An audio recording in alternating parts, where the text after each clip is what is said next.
We're at the corner. All right, oil and gas. All right, look, man.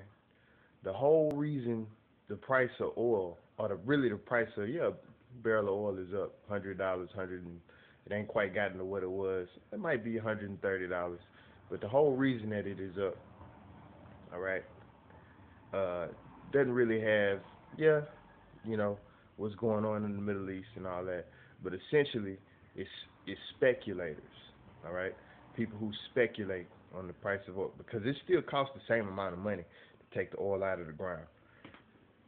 I think it's about maybe $30, $40 per barrel a cost to take the oil out of the ground.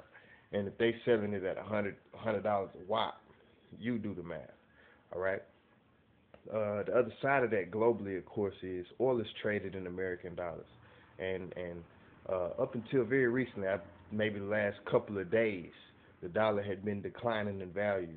All right, and anytime the dollar declines in value, the amount of goods and services, especially with oil, the cost of the you're not able to buy the same amount of oil with a declining dollar as you would be if the dollar were rising or strong. All right, when the dollar is strong, oil is cheap. That's because oil is traded in American dollars exclusively, and that's an inverse relationship. So what you have is when the dollar is strong and up, all right, when the dollar is strong and up, the price of oil, you're able to buy more oil because the dollar is strong. See what I'm saying? And so you get more bang for your buck. That $10 uh, that you spend on gas, since the dollar is up, we're able to buy more oil. You're able to purchase oil at maybe $1, $2 a gallon. Well, when the dollar declines in value, oil becomes more expensive because we're not able to buy the same amount of oil at that particular price, right? And a lot of it does have to do with speculation. Them almost betting on the market that the market will fail or that the price of oil will shoot up, actually driving the price of oil up because that's what they're betting on. And when one person sees that, well, that's what the odds are, and that's what people are betting on. Shit, they jump on the same gravy train, and it just pushes it higher and higher and higher, faster, faster, faster. That's why just like with the other, it's no way you can have a situation where oil jumps, spikes in a 24-hour period. It's just like when the computers crashed and the market just fell, and it was just as a result of some computer programmed, some kind of computer program selling off, where it just started selling off crazy shit because it had read or the program was tipped to just start selling off shares when I guess when the price got so low. Okay, so and that's basically what happens also with oil. So yeah, once again, speculators, man. Okay, so just remember that. All right. Now, it's a double-edged deal here. All right, and that's why the margin, the profit margin goes up so quick. That's why you look at it in the quarterlies.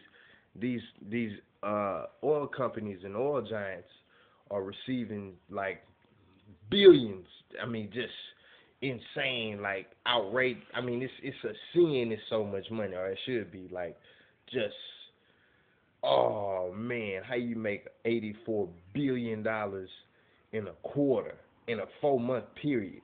And they broke it down to where that's like I think it was $81,000 a minute or a second. It was something ridiculous. Like, oh man, it was insane. You know what I'm saying? But and then you turn around and you pay zero taxes, or see, and this it all ties in. You see what I'm saying? And that's why the usually the CEOs and the people who get you know large amounts of stock, the very wealthy, because you got to check it out. Even 401ks and institutional investors like that, uh, pension systems and pension funds, you would think that they would be controlling the majority of the market. Guess what? They don't, people. It's only like 40, 45%. Was 50, now it's 40. All right. The rest, stocks, bonds, and all that stuff is owned by very wealthy few. All right. Still it's concentrated in a few wealthy investors' hands. All right. And that's just what it is. And capitalism, you can make an argument. I understand the argument because I'm a Libra. I look at both sides of things. Where at a certain point, it has to be a cutoff. And essentially, I do believe that. But everyone else may not be comfortable with that, but it definitely should be on the table to be discussed because that's like, oh my goodness. But anyway, I digress. All right. So where were we at? All right. Well, shit. I'm gonna hit you back later, man. I gotta keep it moving. I'm gonna holler at y'all.